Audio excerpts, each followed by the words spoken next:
everyone, Christine here. Today I'm going to talk a little bit more about self-care, my background into my struggles with self-care, and then kind of give you another one of the things that I do to practice self-care for myself. So, self-care really is an area that I struggle with a lot. And I think I struggle with it for two main reasons.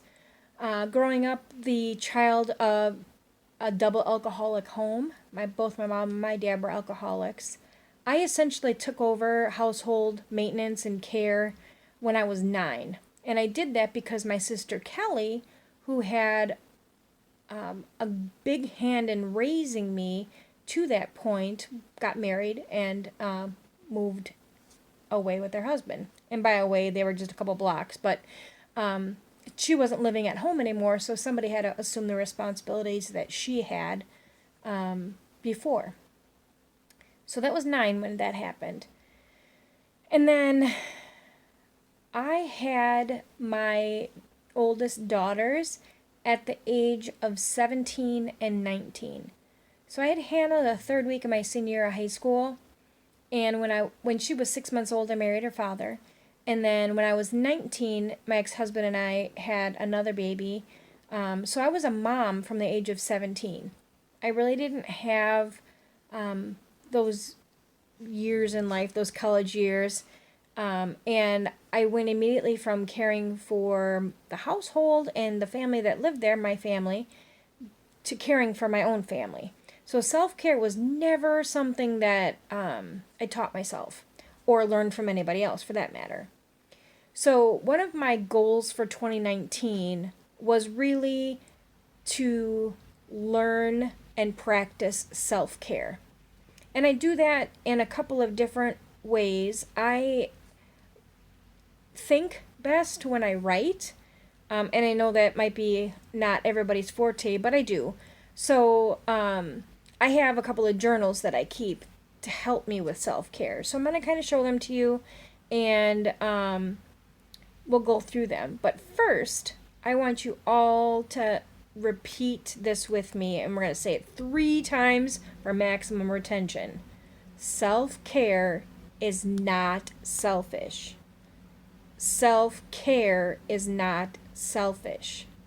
Self-care is not selfish. Really, really important that that gets nailed home. We live in a world that tells you that you should be doing everything for everyone and be everything for everyone. And you can't do that if you are so completely drained that you have no sense of self. So the self-care is extremely, extremely important, especially when you're somebody like me who struggles with depression and anxiety. Self-care is the first thing that goes out the window. So in that regard, the first journal I'm going to show you is my self-care journal. So I just started this year, and it's just a little, I like leather, little leather book. And in that book, I keep a pen, so I always have it with me. And every single day, I write what I did that day, one thing to practice self-care.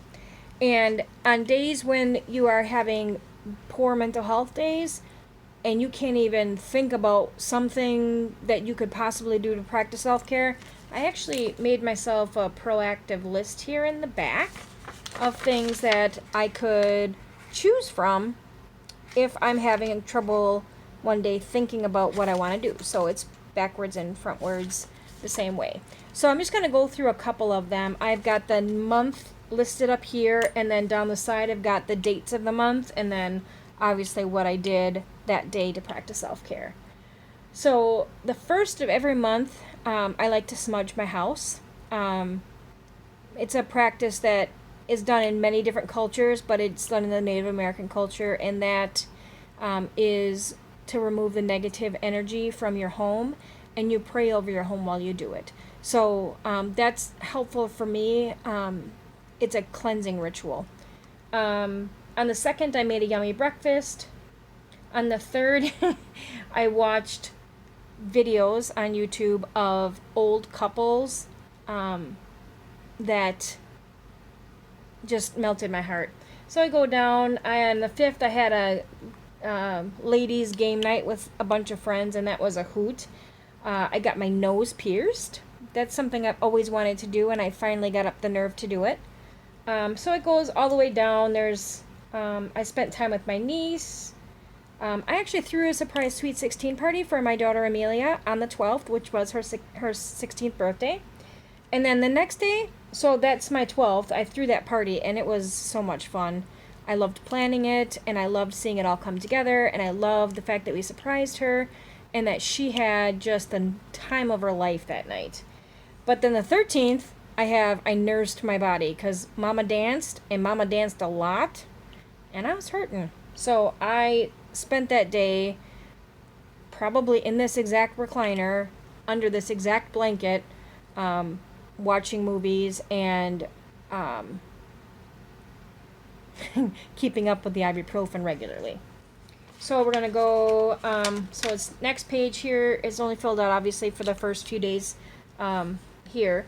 So on the 19th, I learned to make thumbnails on YouTube. On the 20th, I actually named my vlog. On the 21st, I cleaned my kitchen, and that's not just like doing the dishes kind of thing. I like wiped down the cabinets and the appliances and cleaned the refrigerator and all that like once a month-ish kind of stuff that you really need to make sure you keep on top of. And today, my self-care was that I went to therapy. So shout out to my therapist, Dave. He's awesome.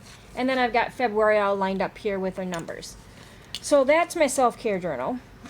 Something super easy to do. You could do it in a 10-cent spiral notebook. I just like these ones because I do. And you're going to see how much I like them when we go to my journal number 2. And my journal number 2 is what I call my PPAG journal. So when I started with this particular bout of depression, it started at the end of 2015. It hit me harder in 2016, and I really didn't get help, which was not healthy, until 2017. So this is something that I learned from my therapist, and it's really kind of cool.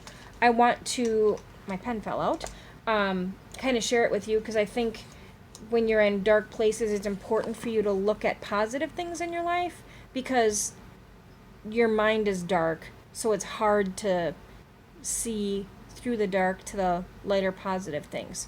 So I'm going to go through here April 2nd, 2017. Here my pen was tucked in there, so I have it all the time. So I had 2 positives, an accomplishment, and a gratitude that day. My positives were that I went to a P-A-W-T, potty for Luca, who is one of my dog clients and a friend, the dog of a friend of ours. So he turned a year old, and his mom and dad threw him a party at a doggy daycare and invited all of the dogs of their friends, and it was so much fun. So that positive number 1 was going to the potty. Positive number 2 was I got to play with a lot of dogs. And for me, that's just like heavenly. And then my accomplishment that day was that I didn't cry at church. That was an accomplishment. Especially there's a couple of hymns that typically always get me. And then my gratitude was that I'm thankful for my church family because they are so incredibly supportive and I just adore them. So it goes through, there's, pages and pages and pages of things, and it's just a nice way to keep focused on some positive things that are going on in your life, and I enjoy doing this. And then the third one, I gotta put my pen back. The third one that I have, and I'm gonna sneeze here, so excuse me. Excuse me. The third one that I have is one that I keep in my purse, and I got it from Barnes & Noble for $5.98, and it is just a journal that gives you writing prompts and ideas to write about. So I keep this in my purse because if I'm ever waiting somewhere, which you do sometimes when you have a 16-year-old and you're still carting them around, I go to pick her up at band practice and I'm sitting in the car for 10 minutes waiting for her, or I pick her up from work and they haven't let her out yet, or whatever the case is. So I just kind of page through it, I look through it, and I try to find something that sparks my interest, and then I'll write about it. So this first one caught my eye, and I didn't date it. I should have dated these, but haven't been. So the prompt is: a person who never makes a mistake has never tried anything new, which is a quote from Albert Einstein. And then the writing prompt is: describe the best mistake you've ever made and the positive things you learned from it. So this one hit me like a load of bricks because it did. And that would actually be my ex. So I have X here, and then the things that came from it that were positive were my older two girls, Hannah and Sarah. And it was a definite mistake to have a relationship with my ex. But from that, I have my princess and my beauty, which are two of their nicknames. I don't like calling this relationship a mistake because the girls are not mistakes. Even though I had them young, they're not mistakes. They are precious jewels of wisdom that I learned from bad decisions. My only regret was staying with him after I learned of his first affair, because there were a lot. So there's that one, and then I've got this other one here that I found that sparked me, and I knew exactly what to write about it when I read it. The quote is from Abraham Lincoln, and it says, "And in the end, it's not the years in your life that count, it's the life in your years." And then the writing prompt is: describe how you live each day to the fullest and what you can do to enjoy life more. And this one immediately hit me. I knew exactly, again, what to write. And I wrote here, my husband Chad and his cancer. So my husband Chad has an incurable form of lymphoma. And he was diagnosed incredibly early for this type of cancer. So I'm just going to read you what I wrote. We were married less than 3 years when Chad was diagnosed. Facing the prospect of losing him so young scared the crap out of me, but it also allowed both of us a new perspective in life that many people don't have at 28 and 29 years old. We learned how precious time is, and we take advantage of it to the fullest. I wake up every morning when he leaves for work, and I kiss him goodbye. I know one day, sooner than I'll ever be ready, I'll be praying for just one more.